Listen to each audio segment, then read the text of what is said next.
Cześć, tu Dorota. Witajcie na kanale Polish with Dorota. Co to znaczy zaczynać? Zaczynać. Jeśli widzieliście ten filmik, to wiecie dobrze, co to znaczy i znacie wszystkie formy tego słowa. Podam Wam teraz przykład. Michał zaczyna pracę o 7. Nie mówimy startuje, nie. Startuje samolot, a Michał zaczyna pracę. A jaka jest opozycja słowa zaczynać? Kończyć. Michał zaczyna pracę o 7, a kończy o 16.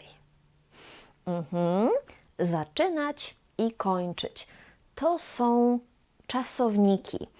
A jakie są rzeczowniki? Jak się mówi po polsku beginning albo end? I jak się mówi in the beginning, at the end, in the end, from the beginning until the end? Dzisiaj wszystkiego się nauczycie. Są to bardzo ważne frazy, bo bardzo często ich używamy.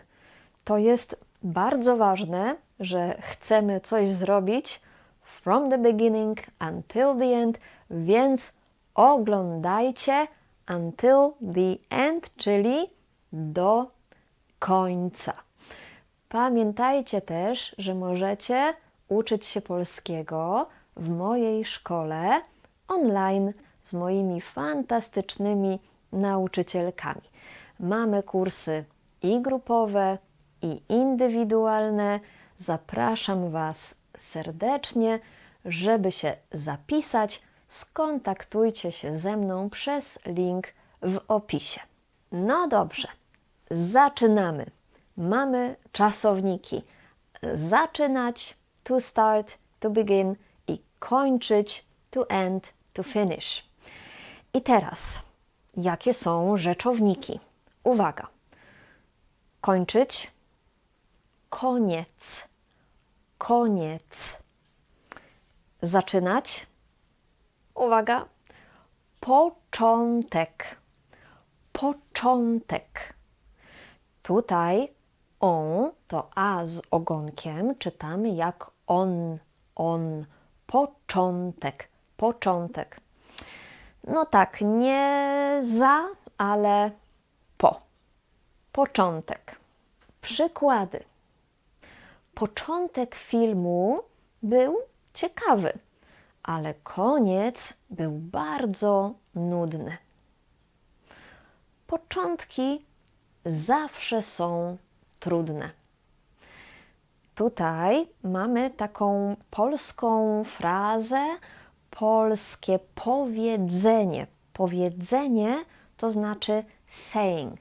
Początki zawsze są trudne. Nie wiem, czy zawsze, ale często. Tutaj w tym zdaniu mamy formę początki. Początki to jest liczba mnoga. Jeszcze jeden przykład. Czy to już koniec lekcji? Nie, to jeszcze nie koniec i mam dla Was następne przykłady. I to będą przykłady z ciekawą frazą. Zrobiłem to wszystko od początku do końca sam. Ta książka była bardzo ciekawa. Od początku do końca. Od początku do końca. To jest nasza fraza, ale możecie tylko używać frazy od początku albo tylko frazy do końca. Na przykład opowiedz mi wszystko jeszcze raz od początku. Chcę dzisiaj przeczytać tę książkę do końca. Zobaczcie na formy. Mamy początek, ale od początku. Nie ma e. Nie ma e. Początek, początku. Koniec, do końca. Do końca. Też nie mamy e, a i zmienia się w kreskę nad n. Do końca. Do końca. A teraz ciekawy przykład, gdzie będą następne frazy ze słowami początek i koniec. Na początku filmu Ania i Tomek się nienawidzą, a na końcu filmu kochają się i planują wspólną przyszłość. Mamy tutaj frazy na początku i na końcu. Na początku filmu, na końcu filmu. Jakie inne słowa mogą się tutaj pojawić? To na przykład na początku, na końcu książki. Na początku, na końcu ulicy. Na początku, na końcu spotkania. Na początku, na końcu zdania. Zobaczcie, że tutaj mamy dopełniacz.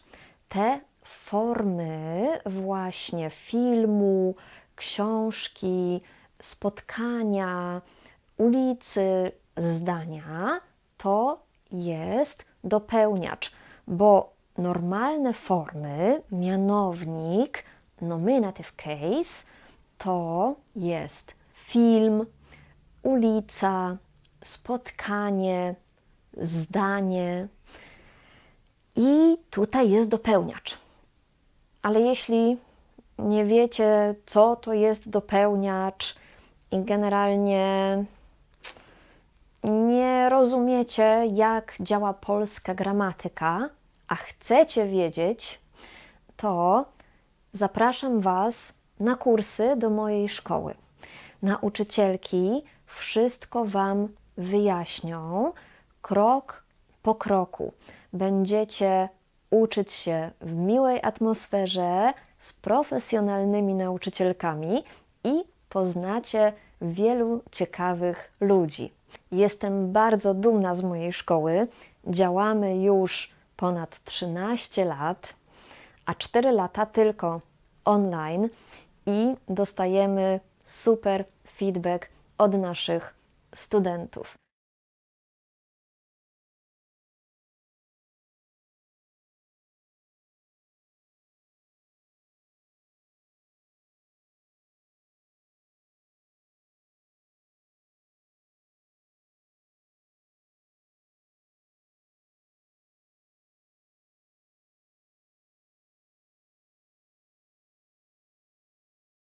Więc zapraszam Was serdecznie. I będziecie wiedzieć, co to znaczy dopełniacz i dlaczego jest zdanie, ale na końcu zdania. Ulica, ale na początku ulicy. No dobrze, i mamy na początku, na końcu, ale tutaj mamy różne frazy. Mamy różne frazy ze słowem koniec. Bo na przykład, jeśli mówimy o miesiącach, to używamy frazy na początku, ale raczej nie na końcu. Mówimy: Iza ma urodziny na początku listopada, a Dominik pod koniec stycznia. Tak, pod koniec. Kiedy mówicie o miesiącach albo generalnie o czasie, o okresach czasu, to używajcie frazy pod koniec maja, pod koniec września, pod koniec tygodnia, pod koniec miesiąca. pod koniec to nie znaczy ostatniego dnia, to znaczy w tym czasie, kiedy miesiąc się kończy. I teraz jeszcze jedna fraza ze słowem koniec. Często ja mówię, a na koniec lekcji mam dla Was coś. A na koniec lekcji mam do Was pytanie. Mówię na koniec. Kiedy chcę powiedzieć, że to już jest koniec i jako zakończenie, podsumowanie chcę coś powiedzieć, to mówię na koniec. Nie mówię na końcu. Nie, na końcu raczej łączy się z jakimś rzeczownikiem. Na końcu filmu, na końcu ulicy, a kiedy chcę powiedzieć po prostu, że teraz już to jest koniec, koniec lekcji, koniec spotkania, koniec egzaminu, to używam frazy na koniec. Na przykład miałam rozmowę o pracę, która trwała chyba pół godziny. Na koniec powiedzieli mi, że skontaktują się ze mną pod koniec tygodnia. Na koniec mam dla Was jeszcze jedną frazę ze słowem koniec. Tak, to prawda. To będzie jeszcze jedna ostatnia fraza, więc zostawiłam ją na koniec, ale posłuchajcie przykładów. No jesteś w końcu.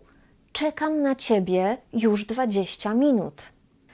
Nie rozumiałem nic z polskiej gramatyki, ale teraz, po kilku miesiącach kursu, w końcu rozumiem, co to jest ten dopełniacz, biernik i miejscownik.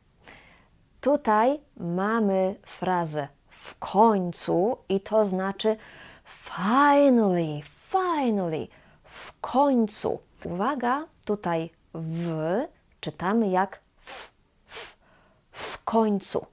Czytamy jak jedno słowo. W końcu, w końcu, w końcu rozumiem. Ta fraza ma dwa synonimy. Nareszcie i wreszcie.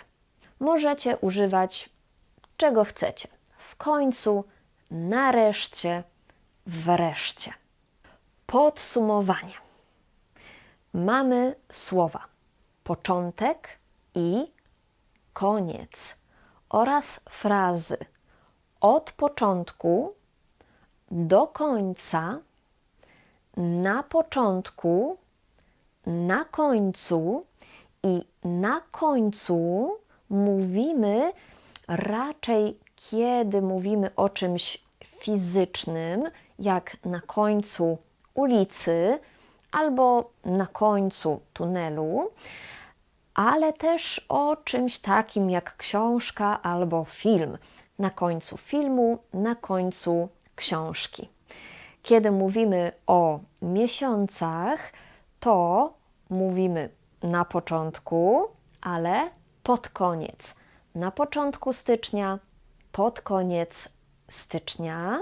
Zwykle tak mówimy. Czasami możemy też powiedzieć na koniec stycznia, ale nie chcę dzisiaj wchodzić w szczegóły. Zapamiętajcie te informacje. Pod koniec stycznia. A frazy na koniec używamy, kiedy chcemy coś podsumować, kiedy mówimy o końcu czegoś, spotkania czy lekcji. A na sam koniec mam do Was pytanie. Czy ta lekcja była dla Was praktyczna? Jeśli tak, to proszę Was bardzo o wsparcie mojego kanału. Możecie to najlepiej zrobić, jeśli kupicie dla siebie jeden z moich kursów wideo. W ten sposób Wy będziecie uczyć się polskiego i będziecie lepiej mówić po polsku i przy okazji pomożecie mi rozwijać ten kanał i przygotowywać dla Was nowe lekcje. Jeśli mówicie już trochę po polsku, ale w ogóle nie znacie gramatyki i nie wiecie, dlaczego mówimy samochód albo samochodu, samochodem, dlaczego mówimy duży dom, ale duża kawa i duże piwo, to ten kurs to jest dla Was fundament. To jest świetny kurs dla Was. Mówię po polsku, ale bardzo prosto, są napisy po angielsku, więc będziecie wszystko rozumieć. Są nie tylko lekcje wideo, są materiały teoretyczne po angielsku i są ćwiczenia. Więc jeśli chcecie zacząć uczyć się gramatyki, to jest Wasz kurs. Znajdziecie go na mojej stronie polishwithdorota.pl.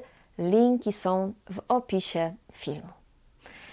Dziękuję Wam bardzo za oglądanie. To już koniec. Do zobaczenia. Pa, pa.